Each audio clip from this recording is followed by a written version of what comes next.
My goal has always been to get in the UFC since I was 15. Finally ticked that off and to tick off my first UFC win as well. I guess 2019 you got to make New Year resolution, which definitely be to get in the top ranked flyweight division and start to make a run for the title.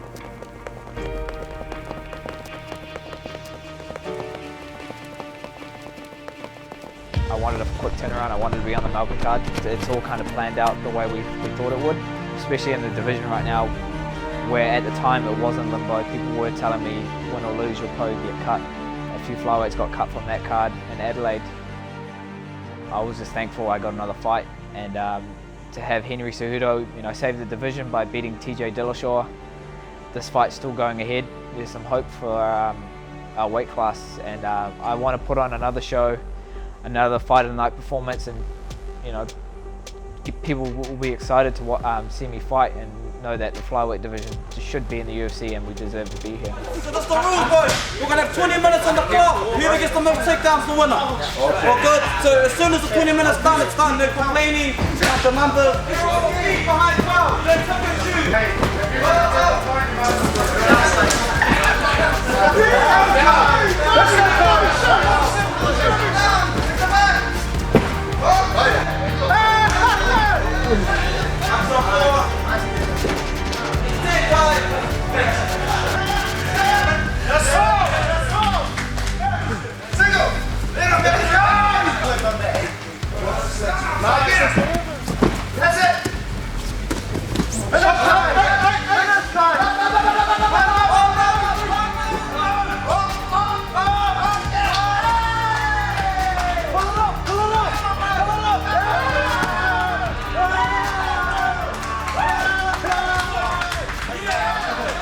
First time ever, someone under 65 kgs got one all. So it's an indicator of what next year's going to be like. It's going to be a good year. Weight does not determine strength. Understand?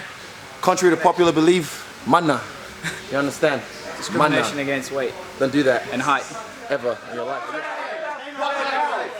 There we go. I think the record was 13, so I got 14, so I beat it by 1. So pretty big milestone for the first time someone under 65 actually won it. So yeah, it's big. And I don't feel tired at all. Like my cardio is good. We're cycling the old camp into this camp, so good to go. Fighting a Brazilian fighter, 18-1, 12-fight win streak. It's his debut fight as well. So he's a worthy opponent. They haven't been signing too many flyweights, so you could see why he got signed off the Dana White Contender Series. We're just doing some specific training to do with his opponent, his strategy and game plan, certain shots that he's going to use if he wants them, and yeah, nothing too strenuous. He's good to go. He was really coming straight off the back of that last fight, so he could have fought 3 weeks ago. Right hand up.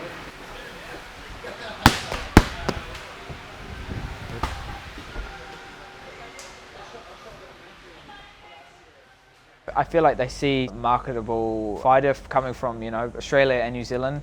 They class us as the same, so I feel like they want to invest in me. My fights kind of speak for themselves. If it's not a highlight reel knockout, it's a fight of the night performance. You see my whole aspect of my game, my wrestling, my jiu-jitsu, my cardio, my conditioning, my cool-headedness, all a part of that game that got me that win. So I feel confident going into this next fight. I'm comfortable wherever the fight goes.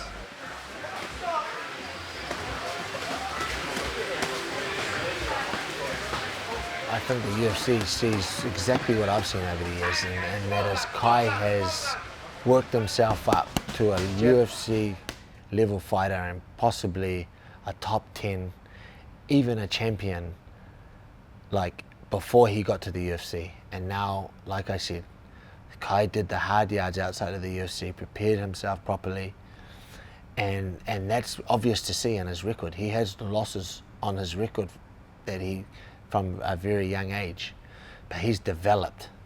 It doesn't matter if you take a loss. This is what people don't understand when they're trying to get a fighter to the UFC. It doesn't matter that you take a loss sometimes. It more matters that you've developed properly, that by the time you get to the UFC, you can do what Kai is able to do, and that's fight the highest level and dominate some of the people that are already in there, like the last fight. You know, that guy had been in the UFC. Kai was outside of it. How can a guy outside of the UFC come in and do that to a guy that's already been established in there? He's able to do that through proper development. It's not all about just getting W's, like some people think it is. It's about development, getting that person in the right fights, putting that person in the right situations. By the time he gets to the UFC, he's able to be somebody instead of just a number filler, just cannon fodder. That's the whole trick of the game.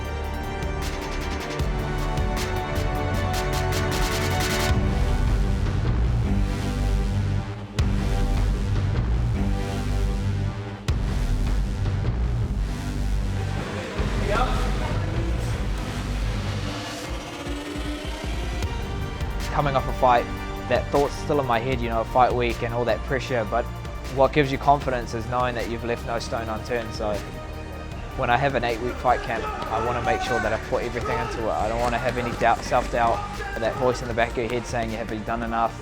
So I want to limit that as much as I can.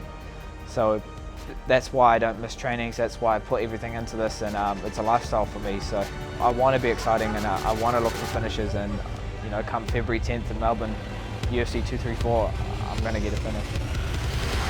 Go! Go! Go!